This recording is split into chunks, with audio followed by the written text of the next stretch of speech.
행복해지기를 원합니다. 전에 조사에 의하면은 사람의 행복을 결정하는 요소들이 무엇인가 이런 설문조사를 한 적이 있습니다. 첫 번째가 가족이었고, 두 번째가 직장이었습니다. 그리고 세 번째가 건강이었습니다. 그런데 최근 들어서 우리나라에서 이 조사를 해봤더니 첫 번째가 재물이라고 이렇게 답을 했습니다. 미국의 여배우 마릴린 먼로는 여성이 가질 수 있는 모든 것을 가졌습니다. 그녀는 아름다웠고 돈도 많았고 또 명성도 있었습니다. 그리고 수많은 사람들로부터 사랑도 받았습니다. 그런데 그녀는 나는 단 한 번도 행복한 적이 없다고 그렇게 말을 했습니다. 너무나도 공허하고 불행하다는 말을 남겼습니다. 그녀는 결국 마약 중독과 약물 중독에 힘들어하다가 1962년 어느 날 그는 숨을 거두었습니다. 그는 숨을 거두기 전에 이렇게 말했습니다. 나는 나의 인생은 파장하여 문을 닫은 해수욕장과 같다. 그러면 무엇이 과연 그녀를 이렇게 힘들게 만들었고 불행하게 만들었을까요? 이 세상의 모든 행복의 조건을 가졌다고 생각하는 마릴린 먼로가 왜 스스로가 한 번도 행복한 적이 없다고 말하였을까요? 그것은 바로 그의 삶 가운데 하나님이 없었기 때문입니다. 하나님 없는 인생은 이처럼 공허한 것입니다. 쓸쓸한 것입니다. 아담과 하와는 에덴 동산에 살 때 행복했습니다. 에덴이라는 말 자체가 기쁨이라는 의미를 가지고 있습니다. 바로 행복이라는 의미를 가지고 있습니다. 에덴 동산에 사는 아담과 하와가 행복했던 것은 하나님과 그들이 동행을 했고 대화를 나누었기 때문입니다. 사랑의 하나님이 그들과 함께 했기 때문입니다. 성경에서 행복을 헬라어로 모니아라고 말합니다. 이 단어의 의미는 하나님과 함께 산다는 의미를 가지고 있습니다. 우리는 바닷물을 가지고 바닷물을 마시면서 살 수가 없습니다. 바닷물을 마시면 마실수록 갈증이 더 심해지는 것입니다. 그런데 세상이 바로 바닷물과 같은 것입니다. 세상 것들은 우리가 아무리 즐기려고 해도 행복을 더해주지는 못합니다. 세상 것들은 우리에게 더 욕망의 감정들을 더하게 하고 그러므로 늘 갈증을 나게 하는 것입니다. 우리나라가 오늘날 세계적으로 유사 이래로 가장 잘 사는 나라가 되었습니다. OECD 국가 중에서 10위 안에 드는 우리나라가 자살률이 가장 많고 세계에서 이혼율이 가장 많다는 사실은 그만큼 우리가 행복하지 않다는 것을 반증하고 있습니다. 그러므로 우리가 행복해지기 위해서는 반석에서 나는 이 생명수를 마셔야 됩니다. 이 반석은 예수 그리스도 되십니다. 예수 그리스도가 공급해 주시는 생명수를 마셔야지 은혜와 진리 안에서 그분 안에서 저절로 우리가 행복해지는 것입니다. 세상 것들에 목말라 하던 사마리아 여인도 주님께서 주시는 그 생명수를 마시고 참 행복을 찾았던 것입니다. 그러므로 우리가 하나님 안에서만 행복해질 수 있다는 사실을 우리는 알아야 됩니다. 그 이유는 우리가 하나님의 형상으로 지음받았기 때문입니다. 하나님의 형상으로 지음받았다는 것은 하나님의 지정의가 우리 안에 있다는 것입니다. 다른 표현으로 말하면은 하나님의 DNA가 우리한테 있다는 거예요. 돼지의 DNA가 있는 사람은요, 돼지처럼 살 때 행복을 느껴요. 돼지는 먹고 마시면 행복합니다. 그런데 인간은 그렇지 않아요. 인격적인 존재요, 영적인 존재요, 영혼을 사모하는 존재입니다. 영혼을 사모하는 존재는 인간밖에 없습니다. 그래서 우리가 영생을 얻기 위해서 예수를 만나는 것입니다. 그러므로 우리 인간 안에 있는 갈등과 상처, 분노와 어둠의 모든 기억들은 하나님과의 관계의 단절에서 오는 것입니다. 하나님의 부재 때문에 우리는 행복해지지 못하고 우리는 방황하고 있는 것입니다. 제가 목사가 되기 전에는 이렇게 세상이 힘들고 어렵고 상처 많은 사람들이 있다는 것을 알지 못했어요.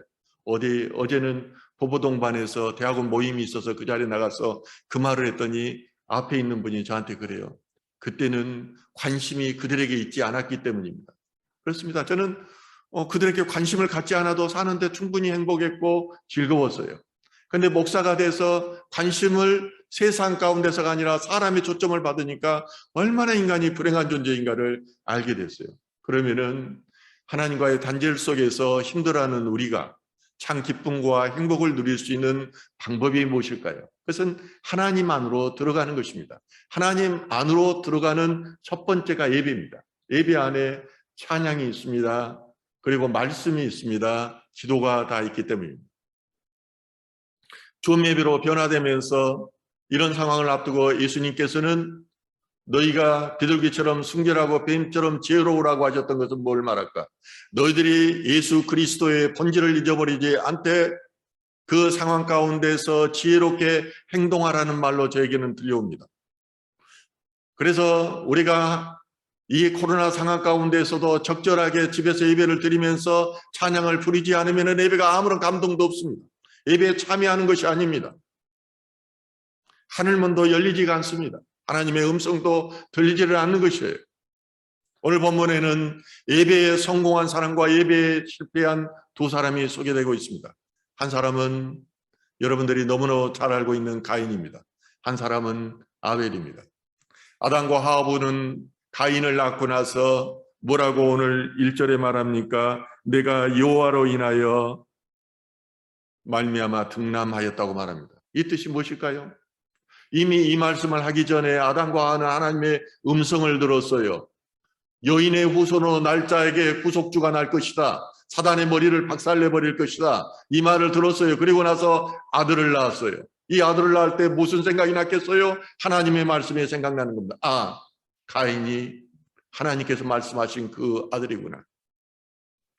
그렇게 고백을 했던 것입니다. 그리고 나서 3절과 4절에서는 이렇게 말하고 있습니다. 세월이 지난 후에 가인은 땅의 소산으로 제물을 삼아 여호와께 드렸고 아벨은 자기도 양의 첫 새끼와 그 기름으로 드렸더니 여호와께서 아벨과 그의 제물은 받으셨으나 첫째 아들은 농사를 지었고 둘째 아들은 양을 지었습니다. 그리고 이제 제사 지낼 때가 되어서 두 아들이 하나님 앞에 제물을 드렸는데 가인은 땅의 소산으로 드렸고, 간단합니다.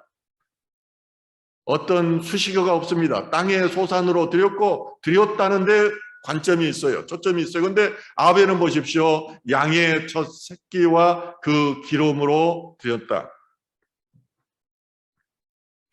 그런데 하나님께서 아벨의 제사는 기뻐 받으셨으나 가인의 제사는 기뻐 받으지 않았습니다. 이 말은 오늘날 똑같이 한 공간에서 하나님께 예배를 드리는데 한 사람의 예배는 받으시고 한 사람의 예배를 받지 않으셨다는 것입니다. 그 이유는 무엇일까요? 그 이유를 알아야지 우리는 예배에 성공할 수 있습니다. 예배에 성공해야 인생에 성공할 수 있습니다. 그래서 수많은 설교자들은 이것을 가지고 묵상하고 적용하고 또 예배에 승리하기 위해서 무던히 발버둥쳤습니다. 가인과 아벨의 제사 가운데는 하나님의 뜻이 담겨 있기 때문입니다. 그 원인을 알아야지 우리가 승리한 예배자가 될 수 있기 때문입니다. 그런데 성경은 많은 것을 말해주지 않고 있습니다. 해석은 우리의 몫입니다. 저는 오늘 본문 속에서 하나님께서 가인의 제사를 받지 않고 또 아벨의 제사를 받은 원인은 두 가지를 성경적인 관점에서 여러분과 같이 나눠보고자 합니다. 첫째로 하나님께서 가인의 제사를 받지 않은 것은 가인이 하나님의 말씀이 순종하지 않았기 때문입니다. 한 사람이 가령해서 한 사람이 그 양의 피로 제사를 드렸고 한 사람이 곡식의 소산물을 드렸기 때문에 한 사람의 받고 안 받고가 아닙니다. 순종의 관점이 있다는 것입니다. 자, 그것을 우리는 오늘 본문 말씀을 가지고 추적에 들어가야 됩니다. 성경은 많은 것을 말하지 않기 때문에 행간을 읽어야 됩니다. 영적인 의미를 알아야 됩니다. 하나님께서 아벨의 제사를 받으시고 가인의 제사를 받지 않자 가인이 어떻게 합니까? 분해합니다. 분하니까 안색이 변합니다. 가인이 하나님 앞에 화가 난 것입니다. 그러자 하나님께서 어떻게 말씀하십니까? 오늘 4장 7절 말씀은 이렇습니다. 내가 선을 행하면 어찌 낯을 들지 못하겠느냐? 선을 행하지 아니하면 죄가 문에 엎드려 있느니라. 죄가 너를 원하나 너는 지혜를 다스릴지니라. 인간은 빈틈을 보일 때 사단이 그것을 타고 들어오는 것입니다. 큰 충격 가운데 있을 때 사단이 들어와서 자살하게 만드는 것입니다. 하나님께서 가인의 제사를 받지 않는 것은 가인이 선을 행하지 않았기 때문이라고 말씀하십니다. 성경에서 선은 하나님 자신입니다. 하나님의 뜻입니다. 반대로 죄는 하나님의 자신, 하나님의 뜻과 반대되는 것을 의미합니다. 그런데 하나님께서 가인에게 내가 나의 뜻대로 했으면 어찌 낯을 들지 못하겠느냐고 말씀합니다. 이 말씀은 가인의 제사를 하나님께서 선하지 못하다고 말씀하시는 것입니다. 적극적으로 그것이 계된 행동이라고 말씀하고 있는 것입니다. 가인의 제사는 하나님의 뜻에서 벗어난 독단적인 제사였습니다. 자의적인 제사였습니다. 창세기 3장에서 아담과 하와 부부가 죄를 범한 후에 하나님께서는 온시복음을 말씀하십니다. 구세주가 이 온시복음은 난중에 첫 번째 복음인데요. 예수가 와서 사단마귀의 머리를 박살낼 거라는 그런 말씀을 줬는데 그 당시는 무슨 말인지 아담과 하와가 알지를 못했어요. 그리고 곧바로 일어난 사건은 벗었음을 부끄러워하는 사건이었어요. 그래서 하나님을 피해서 아담 부부가 숨어 있는데 하나님께서 어떻게 하십니까? 가죽옷을 지어주셔요. 죄가 들어오면 부끄러움이 생겨요. 정죄감이 생겨요. 떳떳하지가 못해요. 당당하지가 못해요. 하나님의 낯을 피하게 되어 있어요. 사람을 눈을 봐도 눈동자를 마주치지 못해요. 귀신 들린 자가 그렇습니다. 하나님의 사람의 눈을 마주치지 못합니다.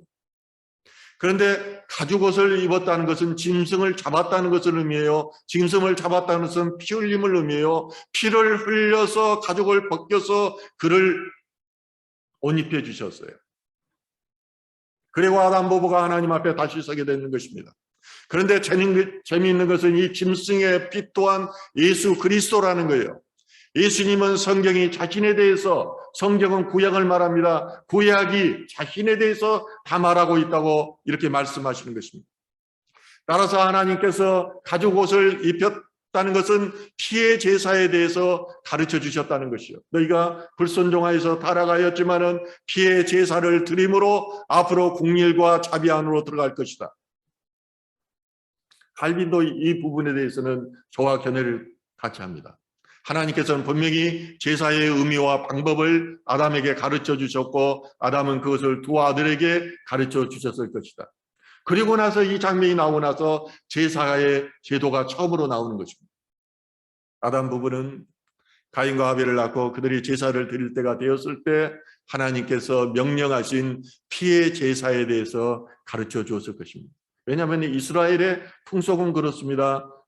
낮에는 덥기 때문에 텐트 안에서 거하면서 자기가 만났던 하나님을 대대손손 2대, 3대가 4대가 같이 살면서 계속 이것을 전해주는 거예요. 구전에 의해서 이런 구약들은 다 쓰여진 것입니다. 피의 제사를 드림으로 하나님의 은혜를 입어야만이 이 저주받은 땅에서 살 수 있다고 그 두 아들에게 가르쳤습니다. 그러나 가인은 피의 제사를 거부했습니다. 아벨은 피의 제사를 믿었습니다. 그리고 순종했습니다. 그래서 창세기 4장 4절은 이렇게 말합니다. 아벨은 자기도 양의 첫 새끼와 기름으로 드렸더니 여호와께서 아벨과 그의 제물을 받으셨으나. 그러나 가인의 피의 제사를 드리지 않았습니다. 피의 제사는 너무나 번거롭기 때문입니다. 그리고 자기가 쉽게 구할 수 있는 땅의 소산물을 가져다가 그냥 드렸어요. 소산물도 물론 제사법 안에서 이 제물로 드릴 수 있는 것입니다. 그러니까 이 곡물을 드렸다고 해서 그 제물을 받지 않는 것은 아니에요. 그래서 요한일서 3장 12절은 이렇게 말합니다. 가인같이 하지 말라. 가인같이 하지 말라. 그는 악한 자에게 속한다. 그 아우를 죽였으니 그 어떤 이유로 죽였느냐. 자기의 행위는 악하고 그의 아우의 행위는 의로움이라. 순종이 의입니다.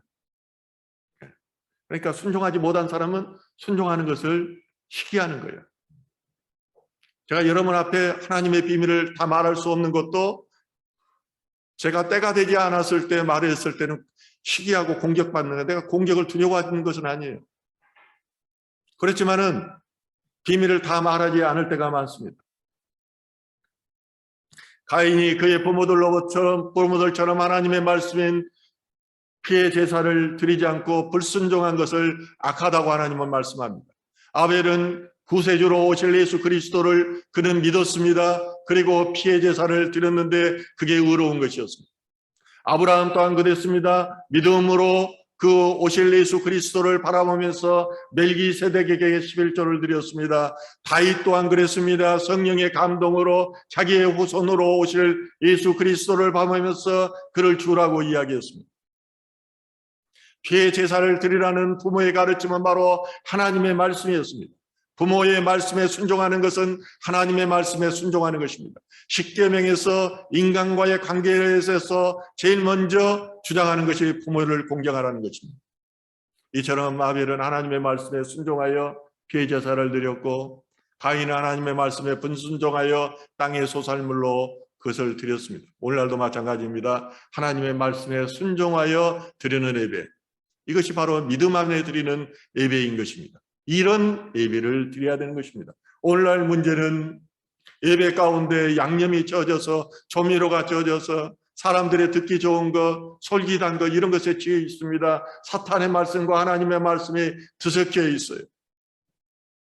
그래서 예배 안에 인본주의가 있고 예수가 없고, 그리고 다원주의가 존재하고 사람의 생각과 이성을 솔깃하게 하는 이런 예배들이 가인이 드리는 예배인 것입니다.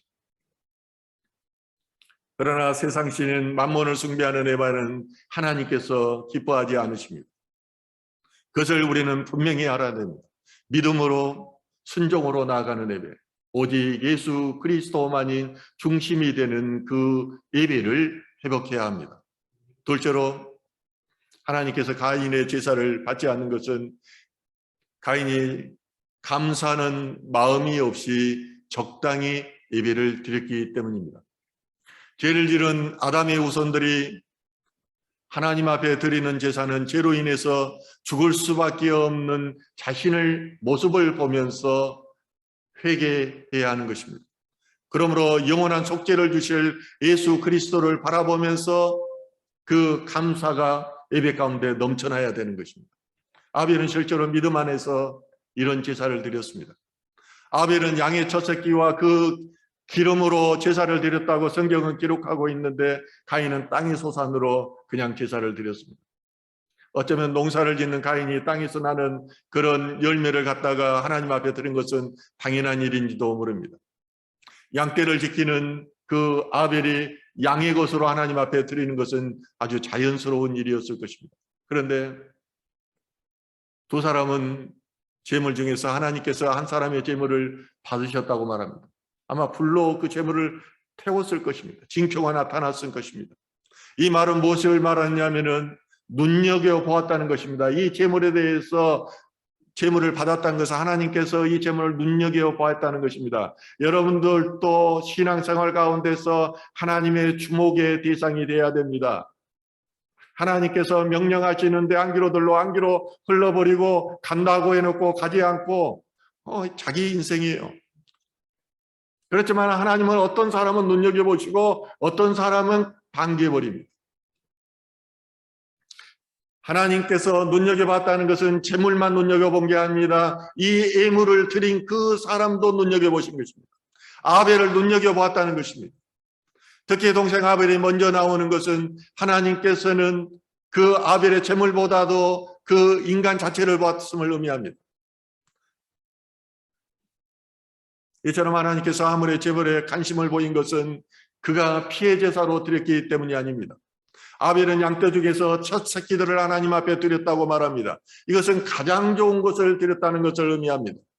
아벨은 아무 가축이나 드린 것이 아니라 자신의 소산물 중에서 선별하여서 가장 좋은 것을 하나님 앞에 드렸던 것입니다. 그럴 뿐만 아니라 아벨은 예수 그리스도 안에서 이루어질 구속의 은혜를 생각했습니다. 이 말은 은혜 아니면 이해할 수 없는 말입니다. 성경은 이런 신비로 가득합니다. 그러므로 예수 그리스도의 십자가가 신비인 것입니다. 이것을 생각하면서 첫 새끼들의 기름을 손으로 다 발라서 이것을 태워서 하나님 앞에 드렸습니다. 이것을 기름을 바를 때 얼마나 소중한 것을 드렸다는 말입니다. 그것은 피를 손에다 다 묻히면서 내 죄의 문제를 바라보았을 것입니다. 내가 이처럼 죄 지은 인간이구나. 나는 이 피 흘림이 없이는 피 안에는 생명이 있습니다. 의사들한테 물어봤더니 피 안에 생명이 있다고 그래요. 내가 이 피 흘림이 없이는 내 생명을 죽을 수밖에 없는 생명을 구원할 수 없구나. 그 과정에서 옷이 더럽혀지고 몸이 피로 범벅이 되었을 것입니다. 그러면서 그는 회개하고 또 오실 예수 그리스도를 생각하면서 그는 드렸습니다. 하나님은 이 과정을 하나하나 눈여겨 보셨습니다. 반면에 가인은 그냥 감사가 없었습니다. 감정이나 정성이 없었습니다. 그냥 공민들 뜯어다 그냥 바친 거예요. 그거 어렵지 않습니다. 오늘날도 우리 예배 가운데 이런 모습들이 언제든지 있을 수 있습니다. 예배 가운데 왔다가 가고 아무리 하나님 사랑, 이웃 사랑을 말해도 관심이 없어요. 내 문제, 내 것밖에 관심이 없어요. 네. 여러분 가운데 가령 100억을 하나님께서 주신다면 여러분들이 그 100억을 전체 하나님께 드릴 마음의 준비가 되어 있습니까? 110억을 준다면 100억을 하나님한테 바치고 10억을 이웃에게 쓸 마음의 준비가 되어 있어요. 이래야 하나님은 100억을 주시는 거예요. 하나님께서는 무엇을 바쳤느냐가 아니라 누가 어떤 마음으로 바치는가를 눈여겨보신 것입니다. 중요한 것은 재물이나 외모가 아니라 마음과 중심에 있다는 것입니다. 오늘날도 하나님께서는 우리 예배자의 이런 태도를 보십니다. 얼마나 예수님을 사모하고 예배를 준비하고 예배 가운데 어떤 마음으로 나오냐는 것입니다. 얼마 전에 우리 가족에서 미국에서 오신 가족들과 예배를 드리는데 동서 목사님이 그래요. 저한테 눈물의 예배를 회복하게 눈물을 받으시기를 하나님은 원하시네. 그런 말씀을 저를 위해서 기도해 주시다 그래요. 그 말을 듣고 보니까 제가 정말 목회자가 되어서 처음 시작할 때는 설교문을 작성하다가도 눈물이 났습니다. 설교를 하다가도 눈물이 났습니다. 그런데 어느 날부터인가 점점 그 눈물이 점점 사라진 것을 제가 알고 있어요. 네. 그런데 지금도 찬양을 부를 때 특히 막 눈물이 나요. 네. 전에는 막 기도원에 가서 예배만 드리면 막 눈물이 1시간 동안 막 눈물이 나고 그랬어요. 이 눈물을 요구하시는 거예요. 우리 심중에서 하나님의 은혜의 감동에서 우리 마음이 너무나 강팍하여져서 돈으로만 생각 속으로 가득해서 드리는 그런 예배가 아니라 하나님 앞에 회개하는 그 눈물의 예배를 원하는 것입니다. 애통하라는 것입니다. 목회자도 설교하기 전에 예배자가 되라는 것입니다. 말씀을 전하는 자가 아니라 눈물을 흘리는 삶의 예배자가 되라는 것입니다. 이사야서 1장 11절과 12절은 이렇게 말합니다. 여호와께서 말씀하시되 너희의 무수한 재물이 내게 무엇이 유익하뇨? 나는 순양의 번제와 살찐 짐승의 기름에 배불렀고 나는 소송아지나 어린 양이나 순염소의 피를 기뻐하지 아니하노라. 너희가 내 앞에 보이려 오니 이것을 누가 너희에게 요구하였느냐? 내 마당만 밟을 뿐이라. 예배자가 마당만 받고 가셔야 되겠습니까? 지성소 안에 들어가서 하나님의 음성을 듣고 하나님의 안전에 들어가야 되는데 마당만 받고 가는 사람이 있습니다. 성소만 들어왔다 가는 사람이 있습니다. 진정한 하나님의 임재를 경험하지 못하는 이 예배는 진정으로 하나님을 만나는 예배가 아니라는 거예요. 마음이 없이 드리는 이스라엘 백성들은 매년 18만 5천 마리 양들을 희생제물로 드렸습니다. 그런데 그들은 생각하기를 예루살렘의 이스라엘의 성전이 있는 한 그들은 망하지 않을 것이라고 생각했지만은 돌 하나도 없이 디도 장군에 의해서 완전히 불타버렸어요.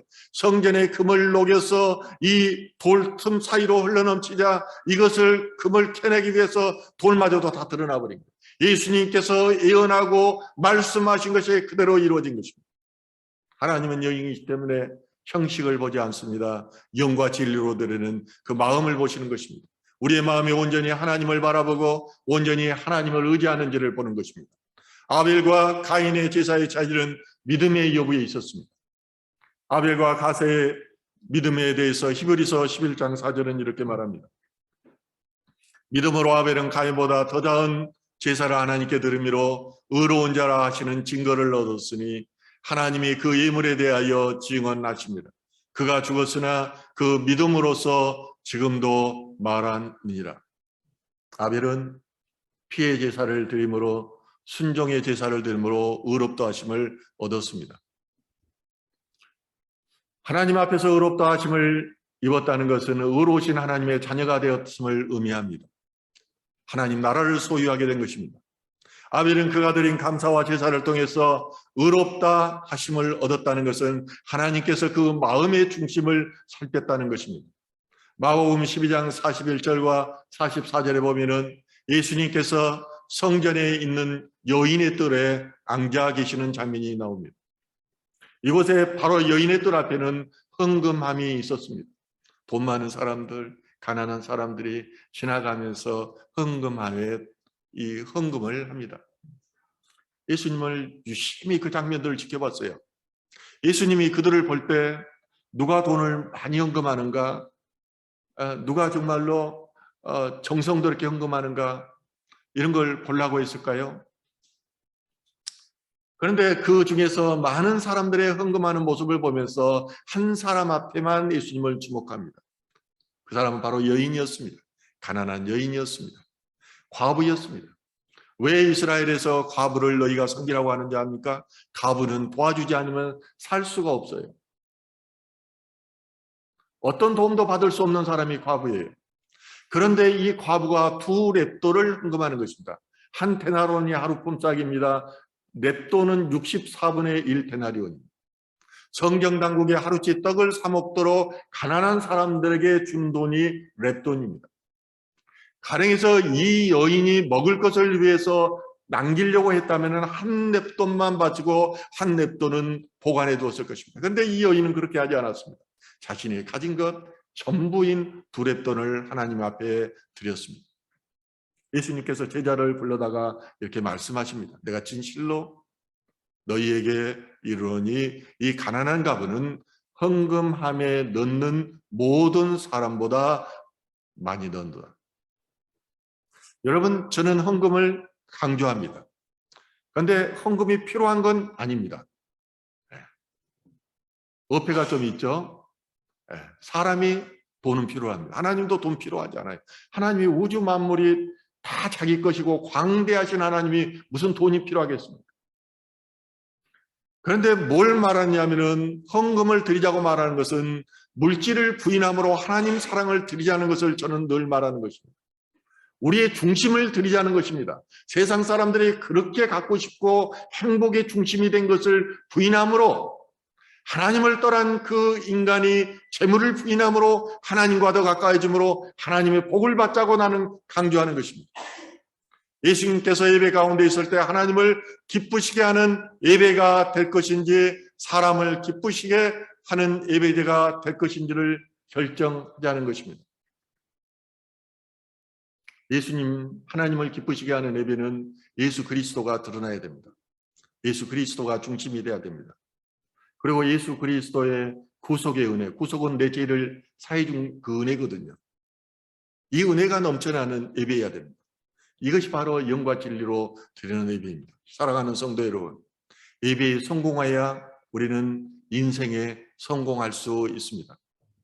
여러분들이 세상 가운데 상처받고 배신당하고 또한 억눌린 것들을 어디서 위로받고 해결하겠습니까? 눌린 자를 자유롭게 해요. 해방시켜요. 진리이기 때문이에요. 그것은 오직 예수 그리스도뿐입니다. 예수 그리스도로부터 진리의 생수를 공급받아야 됩니다. 이것이 영생입니다. 영혼을 가지고 하나님의 DNA를 가지고 하나님의 형상으로 지음받은 우리 인간들이 예수 그리스도 안에서 행복해지고 성공하기를 주님의 이름으로 축원합니다.